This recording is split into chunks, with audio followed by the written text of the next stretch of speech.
दोस्तों, बौद्ध धर्म क्या है ये हम इससे पूर्व की वीडियो में जान चुके हैं। अब हम बौद्ध सिद्धांतों को समझने की ओर बढ़ सकते हैं, किंतु सिद्धांतों को समझने से पूर्व हमें यह ज्ञात होना चाहिए कि उन सिद्धांतों की खोज करने वाला कौन है।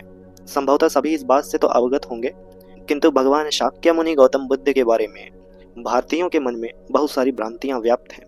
एक भ्रांति का निराकरण हम पहले ही कर चुके हैं, जो अधिकतर हिंदुओं के मन में व्याप्त है। इसलिए अब हम क्रमशः भगवान के जीवन का परिचय देखेंगे, ताकि हम उनके जीवन से भलीभांति परिचित हो सकें। भगवान को बुद्ध बनने से पूर्व बोधिसत्व कहकर संबोधित किया गया है, इसलिए हम आगे बोधिसत्व सिद्धार्थ ही बोलेंगे। त्रिपिटका में हमें बहुत कम ही बोधिसत्व की कथाएं मिलती हैं, किंतु जो उसमें मिलती हैं वही सबसे ज्यादा प्रामाणिक कही जा सकती है। बोधिसत्व के जन्म की कथा त्रिपिटका में उपलब्ध नहीं, उसके लिए हमें सेकेंडरी ग्रंथों का सहारा लेना पड़ता है, जैसे अटकथा, महायान के कुछ ग्रंथ जैसे ललित विस्तार, महावत्थु और आचार्य अश्वघोष जी की बुद्ध चरितम। ये ग्रंथ परंपरा में भले ही सम्मानित हों, किंतु जब हम इन्हें ऐतिहासिक दृष्टि से देखते हैं तो ये बहुत बाद के होने के कारण उतने प्रासंगिक या उतने ऑथेंटिक नहीं रहते।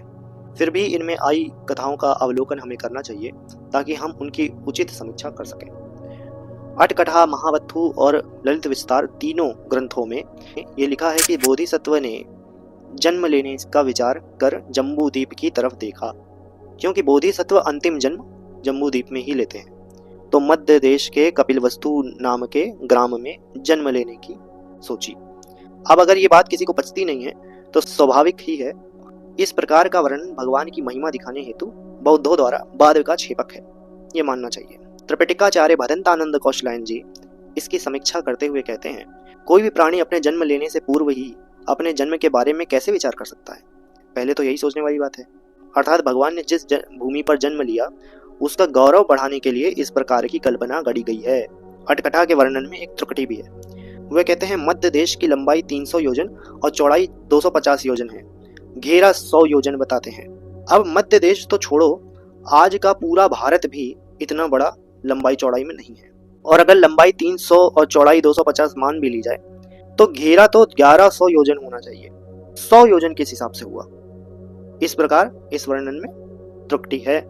इसलिए इस वर्णन से बस इतनी बात सिद्ध होती है कि उनका जन्म कपिलवस्तु में हुआ, जो आर्कियोलॉजिकल एविडेंसेस से प्रमाणित हो चुका है। महावत्थु, ललित विस्तार और अटकथा में जो हमने बताया कि बहुत बाद के ग्रंथ हैं और मूल सोर्स जैसे त्रिपिटका और आगम के भाग नहीं है, इन तीनों ग्रंथों में एक और घृणित और निंदनीय बात लिखी हुई है।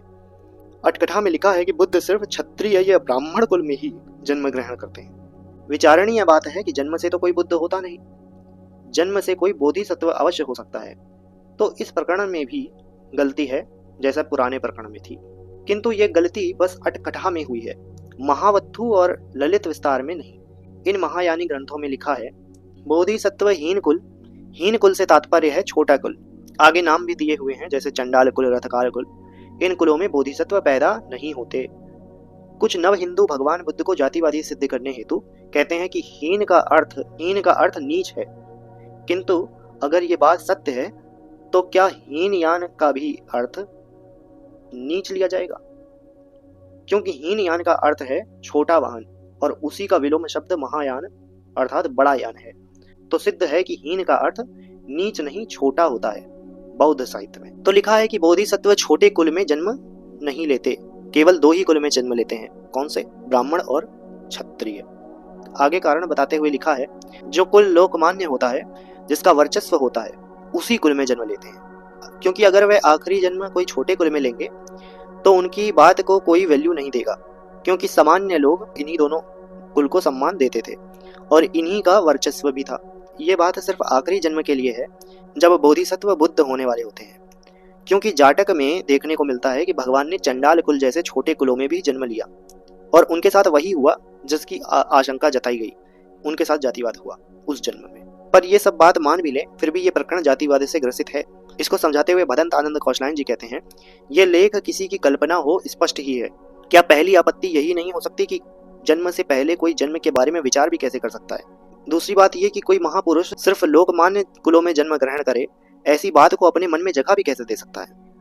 जातिवाद से दूषित ये लेख हर दृष्टि से अमान्य है। वह कहते हैं, क्षत्रिय वर्ग पूर्व से ही लोकमान्य था, भगवान बुद्ध ने चारों वर्णों की समानता का प्रतिपादन किया है।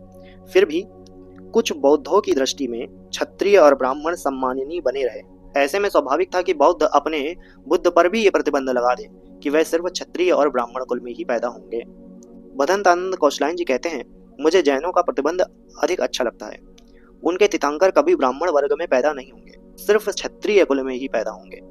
वर्ण व्यवस्था का स्पष्ट विरोध दिखाई देता है यहाँ से। अर्थात समाज के दबाव में जैनों को भी ऐसा नियम बनाना पड़ा ताकि उनके तीर्थंकर को लोक मान्यता मिल सके। ये तो हो गया हिस्टोरिकल पॉइंट ऑफ व्यू से इस प्रकरण की समीक्षा, जिसका मैं समर्थन करता हूँ। पर एक बार ट्रेडिशनल पॉइंट ऑफ व्यू भी क्लियर कर देते हैं, क्योंकि लोगों का प्रश्न होता है कि बौद्ध तो जातिवाद में मानते नहीं, फिर ये कैसे? तो ट्रेडिशनल बुद्धिस्ट कहते हैं, भाई हमारे यहाँ कोई वैदिकों वाली जन्मना वर्ण व्यवस्था थोड़ी है, हम तो कर्मणा वर्ण व्यवस्था को स्वीकार करते हैं। अर्थात यहाँ कर्म से जो कोई ब्राह्मण है या कर्म से कोई जो क्षत्रिय है उसकी बात हो रही है, अर्थात जातिवाद की सिद्धि यहाँ से नहीं हुई। अगर बौद्धों के ग्रंथों के प्रकरण की बात कर रहे हैं तो इंटरप्रिटेशन भी बौद्धों के ग्रंथों की माननी पड़ेगी कि नहीं माननी पड़ेगी? और अगर बौद्धों की इंटरप्रिटेशन माने तो बौद्धों की इंटरप्रिटेशन में तो जो वर्ण व्यवस्था है वो कर्मणा है, और कर्म से तो हिंदुओं की किसी भी जाति का व्यक्ति बुद्ध बन सकता है। अतः यहाँ से तो जातिवाद सिद्ध ही नहीं हुआ। पर आज ये व्यवस्था टूट चुकी है, आज कोई वर्ण व्यवस्था लागू नहीं है, आज कोई वर्ण व्यवस्था मानता भी नहीं है। तो हमें यही मानना चाहिए कि बुद्ध कहीं भी पैदा हो सकते हैं, और क्योंकि ये प्रकरण किसी भी मूल ग्रंथ जैसे त्रिपिटक या अगामा में नहीं मिलता, इसलिए बाद का छिपक होने से हम इसे अस्वीकार करने के लिए स्वतंत्र हैं। तो आज के लिए मुझे लगता है इतना ही जीवन परिचय पर्याप्त है। बाकी का प्रकरण हम किसी अन्य वीडियो में लेंगे और आगे की चर्चा करेंगे कि भगवान बुद्ध का जीवन परिचय आगे क्या हुआ और कैसे हुआ। तब तक के लिए सभी को नमो बुद्धाय, और सबकी मंगल कामना के साथ भवतु सब्ब मंगलम, भवतु सब्ब मंगलम, भवतु सब्ब मंगलम।